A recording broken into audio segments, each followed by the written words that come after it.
Doctor B के वर्मा, आयुष चिकित्सा अधिकारी, जिला चिकित्सालय बस्ती। मैं आज हृदय रोग के बारे में आपसे बातचीत करेंगे।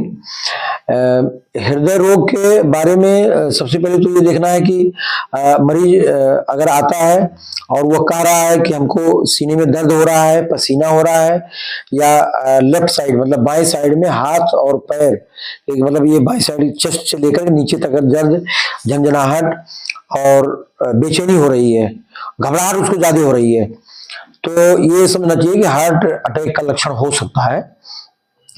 तो तत्काल हमको चिकित्सक के पास जाना चाहिए।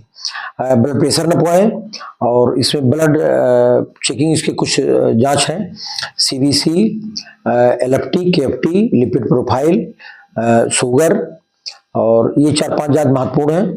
और इस जांच को देखने के बाद चिकित्सक बता देगा कि आपको हार्ट है कि नहीं। एक जांच हार्ट अटैक की अलग होती है, तो उसको भी इसमें कराना जरूरी होता है। तो इसके बाद जो है कंफर्म हो जाएगा कि हार्ट अटैक है, तो आप स्पेशलिस्ट कार्डियोलॉजिस्ट के पास, डीएम कार्डियोलॉजी होते हैं, तमाम अच्छे डॉक्टर हैं, उनके पास चले जाइए। वो बाद में फिर एंजियोग्राफी कराएंगे अगर जरूरत होगी, नहीं 2D इको करेंगे, ईसीजी करेंगे, और केवल उसकी तरह दवा होगी और दवा से ठीक हो जाएंगे। तो इसमें मृत्यु की संभावना बहुत कम हो जाती है। सबसे ज्यादा हम देखते हैं कि ये होता क्यों है, कारण इसका क्या है।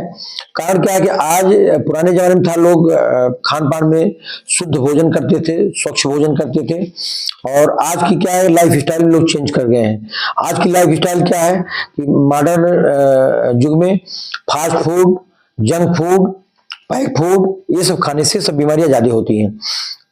शुगर भी बढ़ता है, बीपी भी बढ़ता है, हार्ट अटैक भी चांस बढ़ते हैं। पहले लोग मेहनत भी ज्यादा करते थे, तो पसीना निकलता था, पसीने के रास्ते सादे जितने भी शरीर से गंदगी होती वो निकल जाती थी।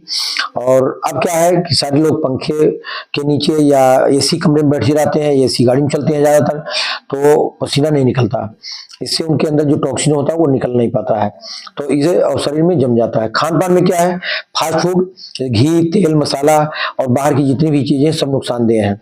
ये सारी चीजें खाने के बाद जो है हमारे हार्ट में कोलेस्ट्रॉल बढ़ जाता है। जांच करने पता चलता है, तो वो जैसे घी हुआ, फास्ट फूड हुआ, फैट चीज वाला हुआ, मोटापा हुआ, इस सब हमको ध्यान देना होगा। तो इसके बचाव के लिए हमको क्या करना है, पैदल बराबर चलना है, साइकिलिंग करना है, और मतलब मेहनत करना। हमारे कहने का कि मेहनत ज्यादा करना है। पुराने जमाने के लोग मेहनत ज्यादा करते थे, शुद्ध भोजन करते थे, फास्ट फूड कम खाते थे, शुद्ध गेहूं का आटा रोटी खाते थे, मोटी रोटी खाते थे, मोटा अनाज खाते थे। आज सब चिकना खोजते हैं, बेसन का सामान खोजते हैं, तेल जो बाजार में मिलती है सारे तेल फैट बनाते हैं और कोलेस्ट्रॉल जमाते हैं। तो ये सबसे हमको दूर रहना होगा। हमको सबसे ज्यादा सावधानी इन्हीं पे करना है कि भोजन जो हो हमारे घर का शुद्ध हो, शुद्ध सरसों तेल अगर घर का लेते हैं, नहीं तो फिर ऑलिव ऑयल का प्रयोग कर सकते हैं, तो इसमें चांस कम रहते हैं। और होम्योपैथिक में हमारे हार्ट अटैक की बहुत अच्छी दवा एकोनाइट है, डिजिटेलिस है। अगर उस समय सीने में दर्द हो रहा है तो तत्काल एकोनाइट की 30 की 5-5 बूंदे जुबान पे 2-3 बार दे दीजिए, तो आधे घंटे में दर्द खत्म हो जाएगा। इसके साथ ही लक्षण के अनुसार चिकित्सक की देखरेख में और भी दवाएं हैं, उसको दिया जा सकता है। तो मैं आम जनमानस से यही अपील करूंगा कि अगर हमको अपनी उम्र बढ़ानी है तो हमें अपने लाइफ स्टाइल में चेंज करना होगा, बदलना होगा, कि हम शुद्ध वातावरण में प्रकृति के साथ चलें। प्रकृति के विपरीत चलेंगे तो हम बीमार होंगे, और जब भी हम प्रकृति के साथ चलेंगे तो हमारी उम्र भी बढ़ेगी, बीमारी भी कम होगी। हमको इस पर ध्यान ज्यादा देना होगा कि चिकित्सक पास जाते हैं तो हमको बताना होगा कि हमारे घर में किसी को हार्ट अटैक हुआ था, नहीं हुआ था, शुगर था नहीं था। हम अपने परिवार और पूरे, क्योंकि आनुवंशिक भी होता है कभी कभी, तो इस पर भी ध्यान देना होगा। और बाकी चिकित्सक, अच्छे चिकित्सक के पास जाएंगे तो इसका जांच करवा करके सही इलाज करेंगे तो इससे बच सकते हैं।